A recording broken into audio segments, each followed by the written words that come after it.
નમસ્કાર મિત્રો, અમારી યુટ્યુબ ચેનલમાં આપનું હાર્દિક સ્વાગત છે। તો મિત્રો, આપણે વાત કરીશું બાબરા ભૂત અને માં શક્તિમાની આપણે વાર્તા કરીશું। મિત્રો, આશરે 800 વર્ષ પહેલાંની જે રજવાડા વખતની વાત છે અને ત્યારે હરપાલદેવ મકવાણાનું રાજસ્થાનમાં રાજ ચાલે છે અને આજે તેઓ પોતાના મહેલમાં આરામથી સૂતેલા છે અને એવા જ ટાણે આજે રાત્રે એમની કુળદેવી માં દેવી શક્તિ આવે છે અને આવીને કહે છે કે દીકરા હરપાલદેવ, જાગો છો કે પછી સૂતેલા છો? ત્યારે હરપાલદેવ બે હાથ જોડી અને કહે છે કે હે દેવી, તમારા પ્રતાપથી બધું કુશળ પ્રેમ છે। બોલો માડી, આજે મારા આંગણે પધાર્યા છો તો માડી જરૂર કંઈક વાત હશે।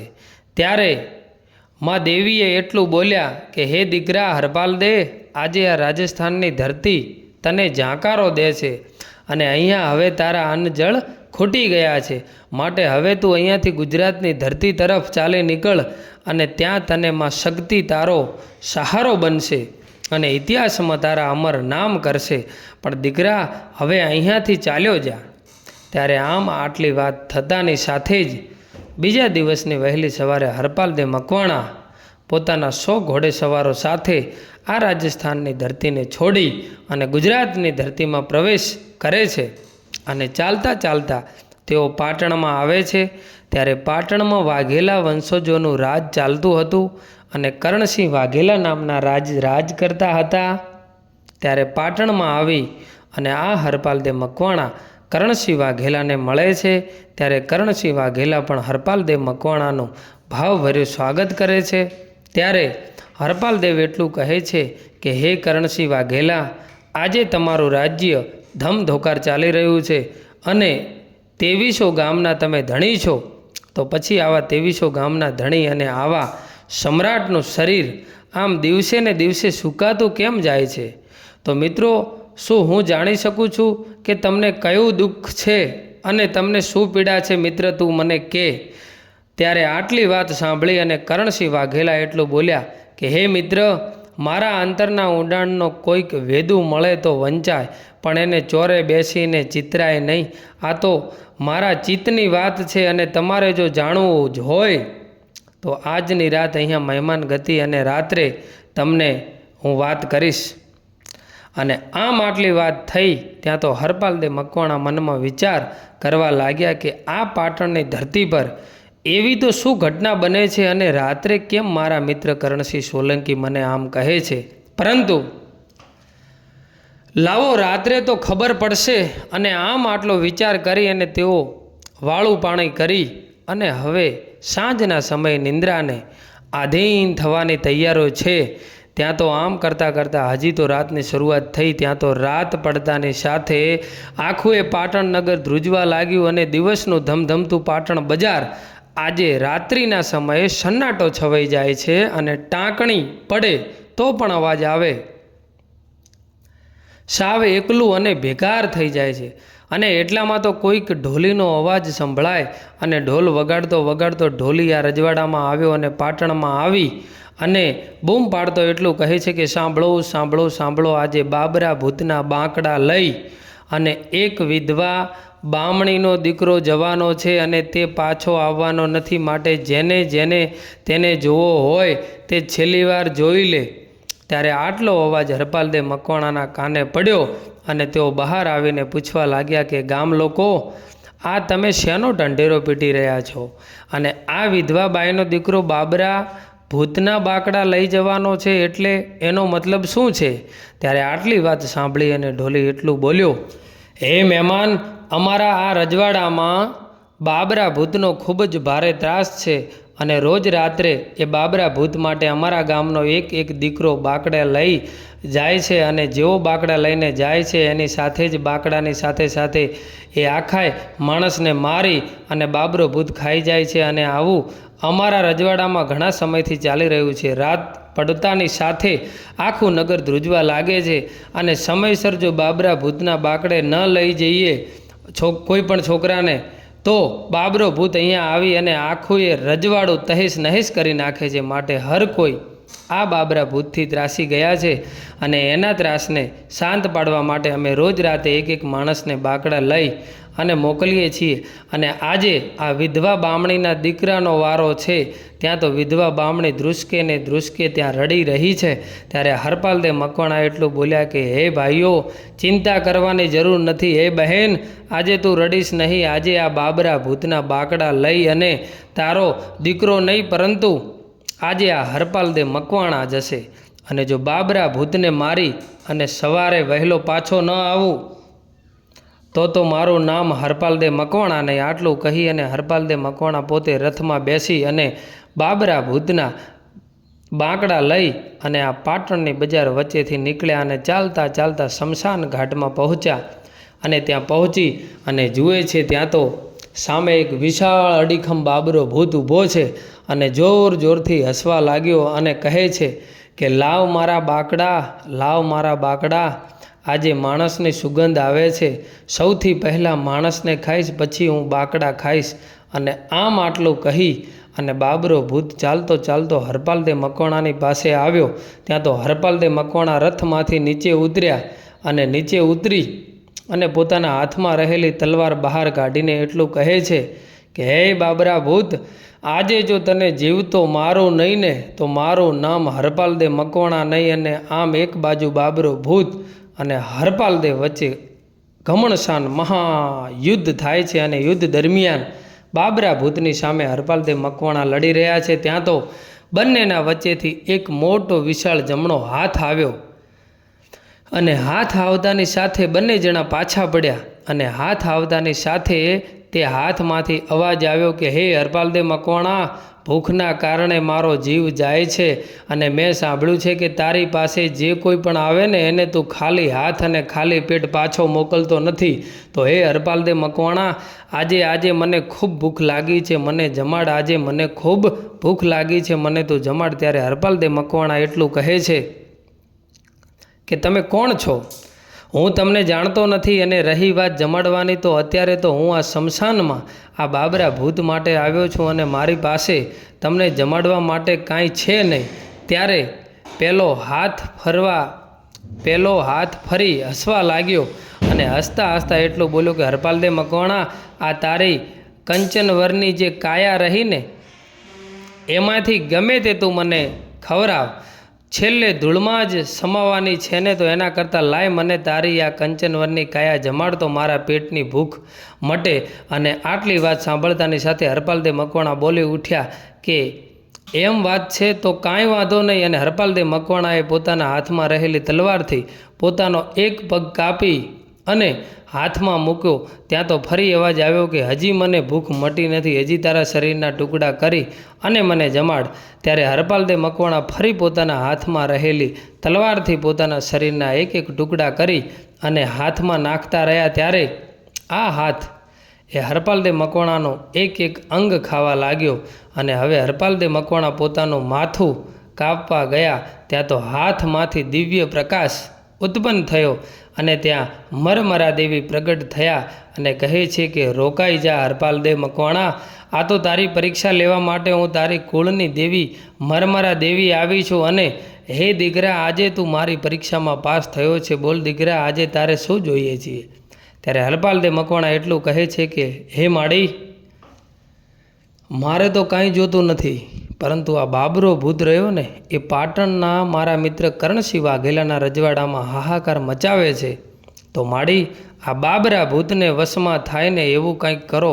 ત્યારે મરમરા દેવી એક દિવ્ય તલવાર આપે છે અને કહે છે કે હે હરપાલદે મકવાણા, આ બાબરા ભૂત રહ્યો ને એની ચોટી કાપી નાખ. અને આ તલવારથી જેવી એની ચોટી કાપીશ એટલે એની સાથે આ બાબરો ભૂત તારા વશમાં થઈ જશે અને તારી સાથે રહેશે નહીં અને તારા બધા કામ પૂરા કરશે. અને આમ મરમરા દેવીના કહેવા પ્રમાણે હરપાલદે મકવાણાએ આ બાબરા ભૂતની ચોટી કાપી અને તેને વશમાં કરી લીધો. અને પછી ફરી કુળદેવી મરમરા દેવી બોલ્યા કે હે હરપાલદેવ, આ તો તે જે માગ્યું ને એ તારા મિત્ર માટે માગ્યું છે, પરંતુ તારા માટે કંઈક તો માગ. હરપાલદે મકવાણા એટલું કહે છે કે હે માડી, મારા ઘરે શક્તિ પુત્રનો જન્મ થાય ને એવું કંઈક કરજો. ત્યાં તો આટલી વાત સાંભળતાની સાથે મરમરા દેવી એટલું કહે છે કે હરપાલદે મકવાણા, અત્યારે તો મારો અંશાવતાર રાજસ્થાનના પ્રતાપસિંહ સોલંકીના ઘરે હું દીકરીના સ્વરૂપે અવતાર લીધો છે અને દીકરીનું નામ છે શકતબા. અને ત્યાં જઈ અને તું એમની સાથે લગ્ન કરી લેજે અને ત્યારે પછી તારા ઘેર શક્તિપુત્રનો જન્મ થશે. ત્યારે હરપાલદેવ મકવાણા એટલું કહે છે કે હે માડી, તમે મારી બધી ઈચ્છાઓ પૂરી કરી નાખી, હવે મારા જીવનમાં બીજું કાંઈ ના જોઈએ. પણ ત્યાં તો ફરી મરમરા દેવી એટલું કહે છે, પણ હે રાજન, મારી તને એક શરત છે, અને જ્યાં સુધી હું જાહેર નહીં થાઉં અને હું મરમરા દેવીનો અંશ છું એ વાતની જાણ જ્યાં સુધી કોઈ નહીં થાય ત્યાં સુધી હું તારી સાથે રહીશ. અને જ્યારે હું જાહેર થઈ જાઉં ને ત્યારે જ મારો અંશ અવતાર પૂરો થઈ જશે અને તારે મને કુળની દેવી તરીકે પણ પૂજવી પડશે. ત્યારે આટલી વાત સાંભળી અને હરપાલદેવ મકવાણા તૈયાર થાય છે અને પછી માતાજી મરમરા દેવી ત્યાંથી અંતર ધ્યાન થઈ જાય છે.